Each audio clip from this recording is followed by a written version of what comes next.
Welcome back to another End Cut movie review, and today we have Kraven the Hunter, and this is exactly why this is the end of Sony's SpiderVerse.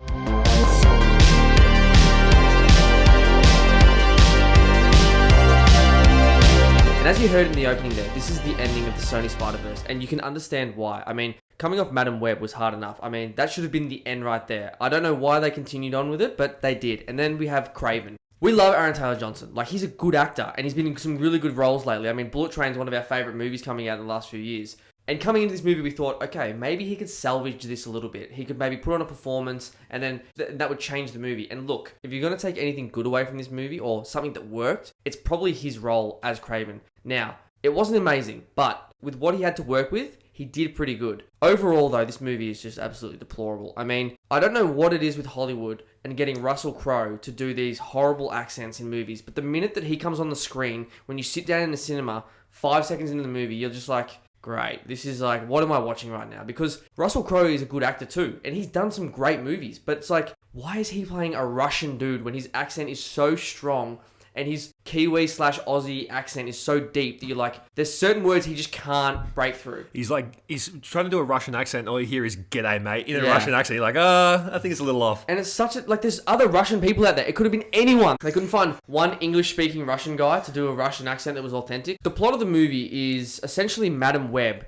except you take Madam Web out and you put in Kraven the Hunter.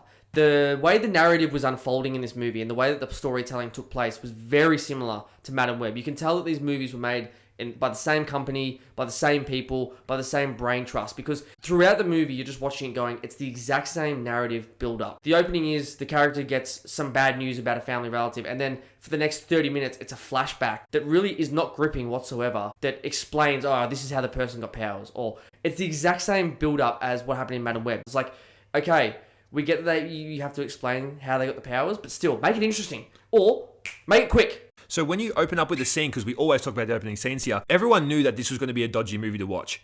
Everyone had an idea that this movie was backlogged, it was put on the shelf for 2 years, was it going to do anything new, maybe build a new character that's interesting. If you've played the Spider-Man 2 games, that was a fucking really good depiction of Kraven the Hunter, and then you go into this and you think, is it going to be the same? We can tell you right now, there's nowhere near. The opening scene was overall pretty good, but then you go into the whole entirety of the movie, absolutely dog shit, and the only thing that was good was the last 15 minutes. What was the opening scene? The opening scene was him getting into prison to escape it and kill a guy. Right. That action scene was cool. And to preface people, we saw the movie, literally finished watching the movie like 10 minutes ago, and I can't remember the opening scene.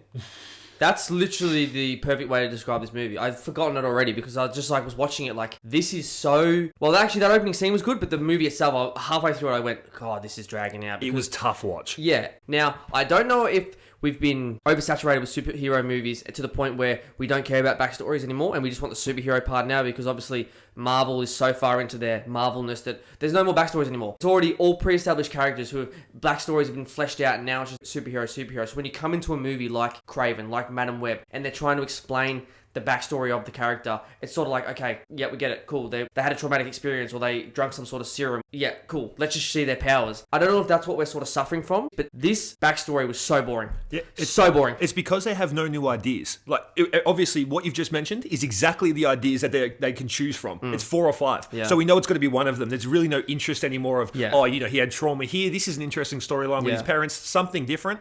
Nothing. It's always the same shit. And the similarities between this and Madam Web aren't just the fact of the storytelling and how the movie looked and felt, because it felt the same. It's also the way that the movie chopped and changed between scene to scene to place. The pacing was all over the place. Now, in Madam Web, I mean, there's a scene where she needs to go to Peru or something. So she jumps on a plane to Peru, even though she's most wanted, and she just can get on a plane, fly over to Peru, fly back. No one cares. She has money somehow. She can get exactly where she needs to go in the Peruvian jungle. Fine.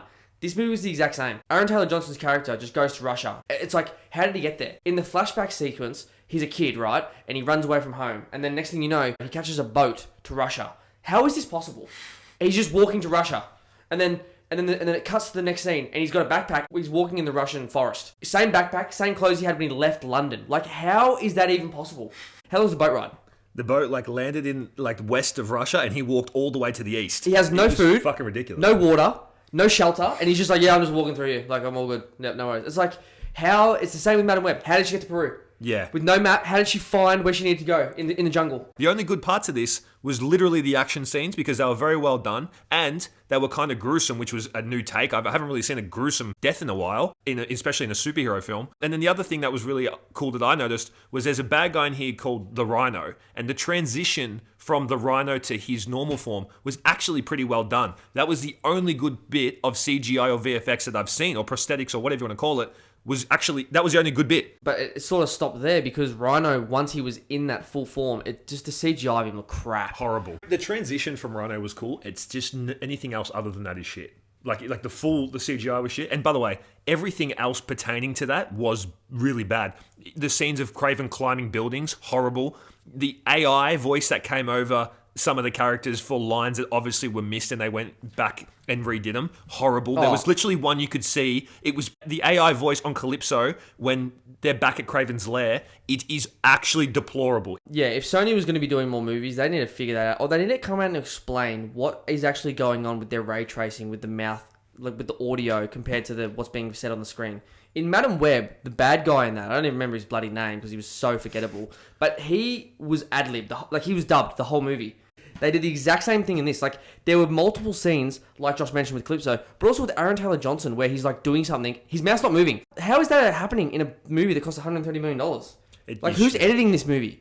It shouldn't be. If you're spending $100 million with, by the way, it's been on the shelf for 2 years. It got pushed back 2 years. Stayed on that goddamn shelf. Yeah, it should have. Or if you're doing it for 2 years, where the fuck is he editing? Was the guy asleep and then came back in last week and they go, get all this done now? And he goes, that shit. Another thing in this movie, there are good bad guys in this movie. Like Josh mentioned before with Rhino.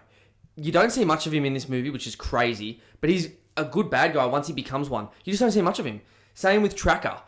Cool concept, cool character, and then it's just like he becomes useless. He's dominating everyone. No one stands a chance against him, and then he just becomes useless. The other thing about this movie that felt weird or just didn't feel, I guess, like it was coherent is it was gory. It was like these kills that were just Kraven stabbing guys with tiger teeth, and he's cutting people's throats and he's throwing knives into people's heads, and you're just watching it like, why is this happening? Like, I get he's a hunter and hunting's gory, of course, like blood, guts, all that sort of shit, but you're just sort of watching it like, okay, because the dialogue is like childish. The dialogue is completely childish, like a superhero movie would be, or like a really kiddie childhood movie, like PG, and you're like, okay. And then Aaron Taylor Johnson, next scene, is like stabbing someone in the neck and like ripping it out and like the blood spurting everywhere, and you're just like, right, change of pace. Like, what are we doing here? Like, okay, if you're going to make it R18 and go full all out, then make it fucking Logan. I think they just added the blood and guts in for effect because they were like, okay, maybe this will distract people from the fact that like this is just completely just garbage. Shit movie, yeah. Yeah. When you can somehow push your way through this entire film and get to the last 15 minutes, you will be surprised with how entertained you are right then and there. At that last 15 minutes, the brother and him have a good rivalry, a good change, and then it goes into better storyline. And then more questions are asked at that last scene. Why the fuck was that not put at the very start of this film? Or you have the first 15 minutes of this film, the last 15 minutes, and call the movie. I would have said this is the greatest movie of all time. But it's not. That's a joke, by the way. He definitely would have called it the greatest movie. We use hyperbole here on End Card. It's almost like if they had utilised Rhino, Tracker, and Kraven more and just unleashed them to do their thing, it would have worked. It's like, the movie's called Kraven the Hunter. Let's see Kraven the Hunter hunting and doing his thing. I don't quite understand how he's got the powers. Captain America super serum, I don't know. Like, I didn't realize lions had like 10 times zoom on their eyesight and can look like straight down the barrel and see ages away or whatnot. Maybe that's why they're such good hunters. I don't realize that a lion could jump off a building and land on its feet and not hurt itself whatsoever. I don't know where any of that comes from. He doesn't even wear a suit and he can reflect bullets. I don't know where any of that comes from. But if they had just unleashed more Kraven versus Rhino, Kraven versus the Tracker, the movie could have worked well, but there was just so much in between those moments, and it was just like filler, dialogue, crap, that you're like, I don't care. I don't care about Calypso. I don't care about Russel Crowe. I don't care about his brother. I just care about this guy. I want him to do something. Yeah, literally. And Sony actually does get a good concept, or have a good concept, of who Kraven is. Because if you've played Spider-Man 2, Kraven's in that, and the introduction to his character was fucking flawless. You look at that and you think, that is a real villain. That's the guy I want to kill, or the guy I want to beat. I want to know more about his character. Why is he so strong? Why does he have all these powers? And then you go to the movie, and it's like someone from, they bought it off Wish or Etsy or some bullshit, because it was nothing like what the game was producing. The game produced everything correctly, and with little backstory, yet you got his whole character arc almost immediately, and you kind of knew where what his goals were, why his goals were going the way they were. And then you go to the movie, I'm just like, what the fuck's all this filler shit? And why was Aslan in this? Why were we in The Lion, the Witch, and the Wardrobe? Teaser, sequel. Why were we in Narnia? Aslan was literally in this, terrorizing people. Yeah. He's Jesus. If you didn't know that, he's actually Jesus in the I heard this, in The Lion, the Witch, and the Wardrobe. Once again, we are talking about CGI from a movie that's in 2024 looking worse than a movie that came out in, 2008? Yeah. The Chronicles of Narnia? Yeah, 8 or 7. And the lion in that looks better than this. What is going on with this film? They just stole so much shit. They fucking even shouted out Gladiator. Oh, yeah, there's so much Gladiator in this. The musical score must have been ripped off of Gladiator, and he's Walking through the wheat fields. Yeah, walking through the wheat fields after the lion's literally got half of his fucking body in his mouth, and the guy's still alive. There's blood, not enough blood loss or whatever. It's fucking ridiculous. This lion's the size of a goddamn car. It's a bear. Taking a chunk out of the guy, and then he's just like, yeah, all good. Yeah, it wakes up from a little serum. And why can he control animals? I don't know where that comes from. What? Because you're the king of the jungle, that means you can get to control people? I'm assuming that comes from the super serum, but that wasn't explained. They explained all this bullshit that no one cares about, and yet they don't actually explain, one, why the serum works, two, why the chick gave it to him. I mean, she saw he was on a card, and then she's like, oh yeah, you must be the guy then. And three, where she gets the fucking serum from, and what it actually is, and why didn't she take it? Why doesn't she just become Kraven the Huntress? And why does the lion know what she's doing? The lion looks at her and says, help him, after the lion just mauled this fucking guy, and then dragged him through the wheat fields like Gladiator and said, I am Maximus Decimus Meridius. And like that's the shaman. There was a scene at the beginning where a shaman is explaining like the secret serum, explaining the cards that this girl had that ends up leading her to finding Kraven when he's Sergei and giving him the super serum. Big mind. That was delivered so boringly, and so her delivery of those lines, I'm sorry, but they were terrible. It sounded like AI. ChatGPT. ChatGPT was talking in her voice, and that's another thing. You're listening to this oracle, and this is the key moment of why she has all these things, or the build-up of Calypso, yet somehow she's not delivering on her line like she believes it. She's literally talking like this. So they bring in the serum, and the serum means this. Yeah, the serum. It's talking so slowly. What the fuck? She was bored.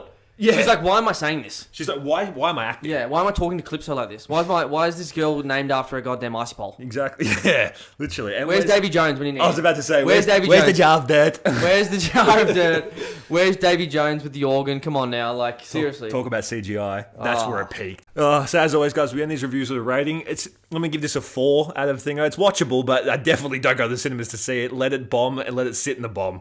Wait for streaming. Yeah, my review for this movie. I mean, God, it's better than Madam Web. It's better than Madam Web. That's do with that as you will. That's my comparison. It's better than Madam Web. Yeah, and we're comparing that to Rock Bottom, by the way. It's better than Madam Web. It's better than Borderlands, and that's all you need to know about this movie. Yeah, exactly. So if you guys enjoyed the review, do not forget to leave a like and subscribe. Question of the day: what superhero would you like to see next in a movie? Anyway, guys, it's been another End Cut movie review. Peace. We out. Peace. And cut.